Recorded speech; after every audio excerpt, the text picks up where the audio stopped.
सरिता के घर में 3 बेटियां थी। 2 नौकरी करती तो एक पढ़ाई।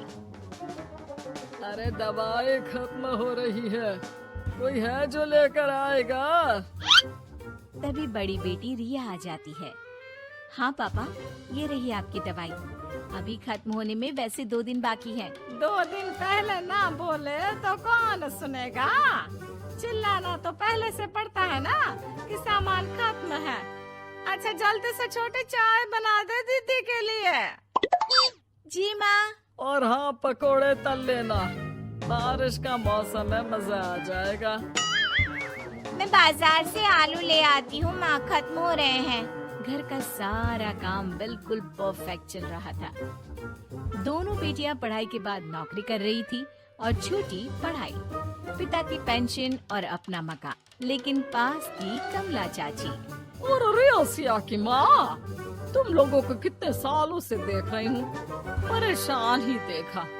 भगवान एक बेटा दे देता तो। अब किसी जन्म का कर्म खराब रहा होगा चाची, जो लड़का नहीं हुआ।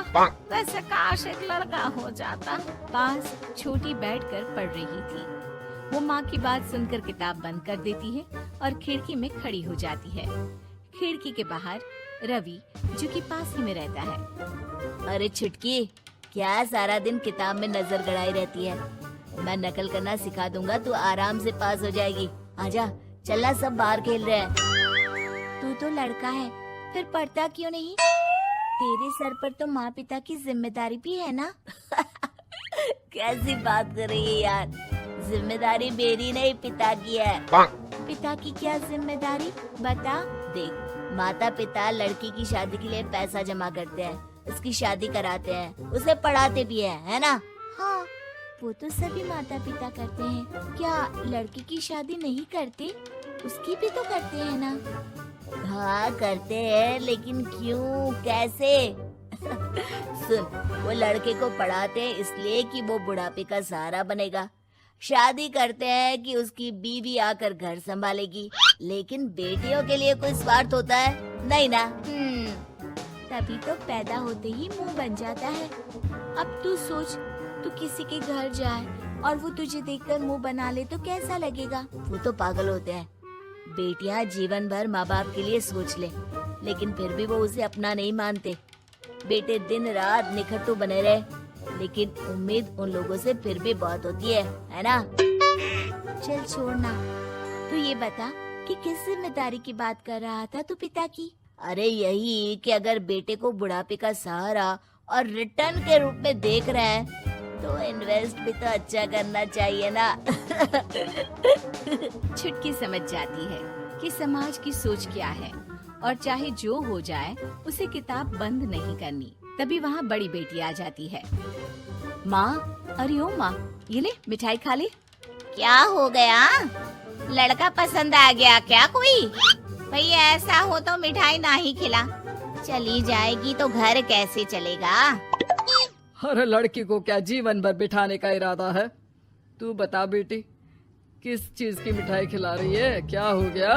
अरे पापा, आपको पता है ना, जिस डॉक्टर के अंडर में मैं काम कर रही थी, उन लोगों ने मेरे काम को देखते हुए मेरी स्कॉलरशिप पास करवा दी है। अब अस्पताल में ही क्लास चला करेगी, आगे की पढ़ाई भी और पैसे की कमाई भी। ये तो अच्छी बात है। तू पढ़ जाएगी तो छोटे को भी अपनी राह लगा लेना। बाकी मछली तो वैसे ही ऑलराउंडर है। तीनों बेटियों के बाद भी उन लोगों के घर किसी चीज की कमी नहीं थी। पापा, ये लीजिए कार की चाबी, मैंने आपके लिए कार ली है। अब आप कहीं भी जाएं तो अपनी कार से जाइएगा। अरे क्या जरूरत थी? जितना खर्च करोगी दहेज मांगने वालों के मुंह भी उतने ही खुल जाएंगे। तो हम दीदी की शादी ऐसे घर में करेंगे ही नहीं जहाँ शादी के लिए पैसे मांगने की जरूरत हो। अरे जो खुद खड़ा नहीं होगा वो हम लोगों के कंधे में क्यों शादी करेगा? क्यों पापा? अरे शादी में तो दहेज मैंने भी लिया था, तो क्या मैं तेरी माँ के कंधे पर हूँ? खुद की पेंशन है, बेटियां कमा रही हैं, मजे हैं। बस एक मलाल है कि बेटा नहीं हुआ। पापा, जब आपने बोला कि मजे हैं, मैं तभी समझ गई थी कि अगली लाइन में आप यही बोलेंगे कि मलाल है। कोई बात नहीं पापा, फिलहाल आप ये कार लेकर घुमाओ। माँ, तुम भी जाओ पापा के साथ। दोनों पति पत्नी बेटी की दी गई गिफ्ट कार में बैठकर घूमने निकल रहे थे कि पड़ोसी बोल पड़ता है। अरे भाई साहब, नई कार, यहाँ तो साइकिल भी बेचने की नौबत है। नजर ना लगाइए भाई साहब, जीवन में कार का सपना पूरा होना हम लोगों के लिए तो बहुत बड़ी बात है। हाँ हाँ, लाखों की कार हम हजारों की कमाई वालों के लिए कहाँ मुमकिन थी, ऊपर से तब जब कोई बेटा भी नहीं है। वैसे भाई साहब, आपकी साइकिल बिक क्यों रही है? भगवान की दुआ से तो आपके 4 लड़के हैं। हाँ हाँ, आपको तो हेलीकॉप्टर से घूमना चाहिए। और खाक हेलीकॉप्टर भाई साहब, अब क्या छुपाना, 2 लड़के तो कुछ कमाते ही नहीं, सारा दिन टीवी मोबाइल में लगे रहते हैं। और बड़े 2 जो किसी तरह जिम्मेदार बने भी हैं, बहू के कहने पर 1 पैसा हम लोगों को नहीं देते, ना इज्जत है ना मान सम्मान। हाँ भाई साहब, भाभी बता रही थी, बहू के होते हुए भी नौकरानी की तरह सारा दिन लगी रहती है घर के कामों में। आप किस्मत वाले हैं भाई साहब, जो बेटियां घर के साथ साथ बाहर का काम भी पूरी जिम्मेदारी से संभाल रही हैं। हाँ वो तो है, लेकिन कब तक? एक ना एक दिन तो ससुराल निकल जाएंगी, फिर तो वही हम दोनों और वही पेंशन। आप लोग भी कौन सा संजीवनी बूटी खा कर आए हैं? चलिए चलिए जाइए, नई कार का मजा लीजिए। अच्छा ऐसा करते हैं, मेरी बहन के घर चलते हैं, काफी वक्त हो गया है मिले।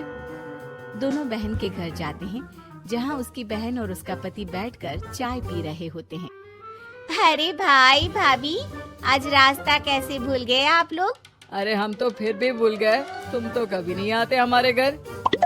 अरे कोई आने का साधन भी नहीं है ना, अब बस से आना हम लोगों के बस की बात तो रही नहीं भाई।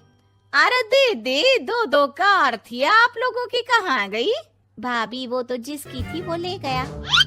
मतलब? 2 बेटे हम दोनों से अलग हो गए हैं, अपनी कार ले गए, अब हम दोनों अकेले, खुद बनाना खुद खाना। भाई बहन के घर से मिलकर बेटी की गिफ्टेड कार में बैठकर निकल जाते हैं। काश हम लोगों को भी लड़का हो जाता।